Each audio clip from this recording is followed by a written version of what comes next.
The Alcatraz escape is one of the most intriguing in U.S. history, and to this day it raises doubts about whether the fugitives survived.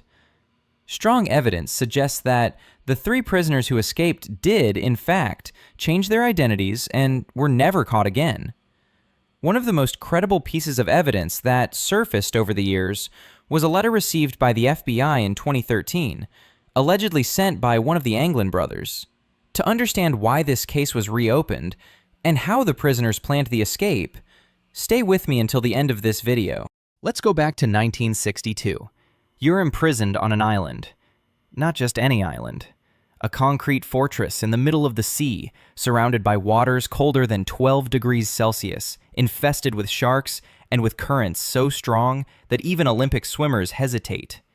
This island is called Alcatraz, the most secure prison the United States ever built. Or was. Because in 1962, 3 men vanished from there. Without a trace, no bodies, no conclusive clues. To this day, no one knows for sure whether they died or managed to escape from something considered impossible. The mastermind behind the operation was named Frank Lee Morris. He had an above-average IQ, 133, according to prison records. Since childhood, he had been involved in crime, but what stood out was his calm, discipline, and ability to calculate every move. He had been arrested multiple times and had managed to escape from other prisons. When he was finally recaptured, they sent him to where they sent the irredeemable, Alcatraz.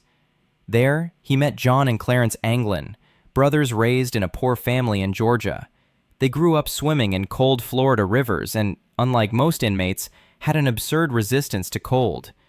They were also there for bank robbery, but they were discreet, hard-working, and shared Frank's desire to escape.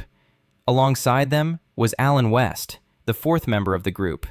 He was the one who first discovered the secret route, a disused ventilation area behind the cells in Block B. From there, the plan began to take shape. For 7 months, they dug through the cell walls using spoons, sandpaper, metal scraps, and a stolen electric motor turned into a drill.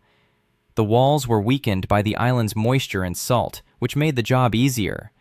They progressed a few centimeters each night, always during the quietest hours in the prison. To avoid being caught, they hid the debris in their pants or pockets and discarded it little by little in the yard, disguised with natural dust. The back of the cells led to a narrow maintenance corridor used only by staff, and there they hid tools, raft pieces, paddles, and improvised equipment. And the disguises? This was one of the plan's most brilliant elements.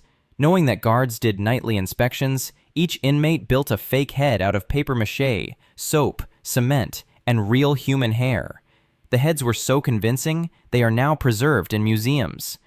The hair was collected from the prison barbershop with the help of fellow inmates. The heads were placed on fake pillows, with towels wrapped to simulate body contours. When guards walked by, they saw the inmate sleeping on their side, face turned to the wall. A simple but effective trick. But what really makes this story unbelievable is the plan to escape the island. They knew breaking out of the cells wasn't enough.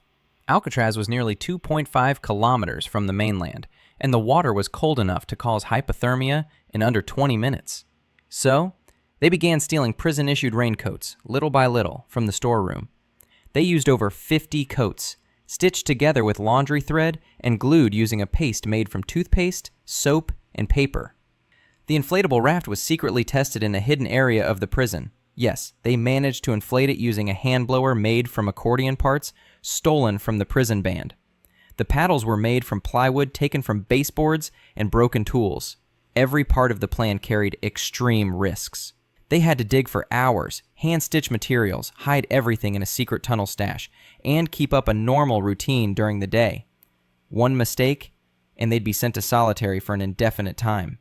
On the night of June 11th, 1962, with everything ready, the 4 men put the plan into action. Frank, John, and Clarence made it through the hole in their cells and reached the maintenance tunnel. But Alan West got stuck. He had sealed the fake grill with so much cement that he couldn't remove it. He tried for over an hour, but couldn't get through. When he finally opened the passage, The others were already gone. The three who made it climbed onto the roof, slid down external pipes, crossed the yard, and reached the island's edge. There, they inflated the handmade raft and vanished into the sea around 10 p.m. The next morning, a guard noticed that Frank hadn't woken up. He called out, got no response. When he shined his flashlight, he saw the fake head on the pillow. It rolled and fell to the floor. The alarm was raised immediately. The entire prison went into lockdown. The FBI, Navy, Coast Guard, and even helicopters joined the search. They found a floating paddle, pieces of raincoat near Angel Island, and a plastic wallet with photos of the Anglin brothers, wrapped in plastic. But no bodies. The mystery that was never solved. Officially, the FBI closed the case in 1979, stating the fugitives likely drowned. But there was no proof. No bodies washed ashore, and experts claim that during that time of year, the sea was relatively calm and the crossing was possible with an inflatable raft, especially for people like the Anglins, who grew up swimming in cold water. And then the clues started to emerge. Strange, unexplained. 1975, a family friend, Fred Brizzi, handed over a photo taken in Brazil. In it, two middle-aged men stand next to a plantation. He said he met the Anglin brothers in Rio Branco, Acre, and they asked not to be reported. The photo was analyzed by the military and forensic experts in 2015, with over 90% facial match probability. 1973, at the funeral of the Anglin brothers' mother, two men in suits and hats appeared, stayed at the back of the ceremony, cried, and vanished before the burial. Relatives swear they were John and Clarence. Witnesses confirmed the men seemed very emotional but wanted to remain hidden. Decades of mysterious flowers. The Anglin brothers' mother received anonymous flowers on important dates like birthdays. No one ever found out who sent them. In 2013, the FBI received an anonymous letter allegedly written by John Anglin, one of the three Alcatraz fugitives. In the letter, he claimed to be alive, 83 years old, and suffering from terminal cancer. He wrote, "I escaped from Alcatraz with my brothers and Frank Morris. I want to negotiate my surrender in exchange for medical treatment." The letter was sent to the FBI office in San Francisco and was taken seriously enough to temporarily reopen the case, something that hadn't happened since 1979. The handwriting analysis was inconclusive, but leaked documents from CBS News indicated that the letter's content aligned with long-standing suspicions that the Anglin brothers survived.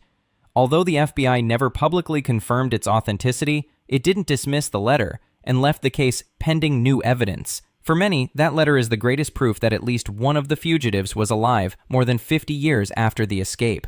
And maybe for a brief moment, he tried to return. 2015.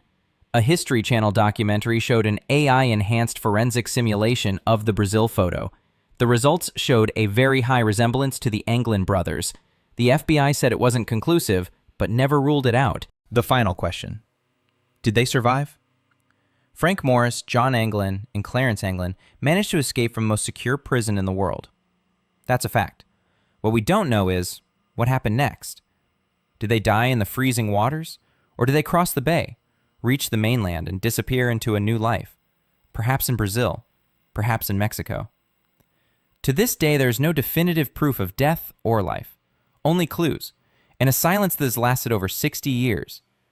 And meanwhile, the question still echoes through the empty walls of the former Alcatraz prison, now a museum. Did the perfect crime happen, and no one noticed? Leave a comment, and if you enjoyed this video, don't forget to subscribe and hit the like button. A big hug from Mr. Square.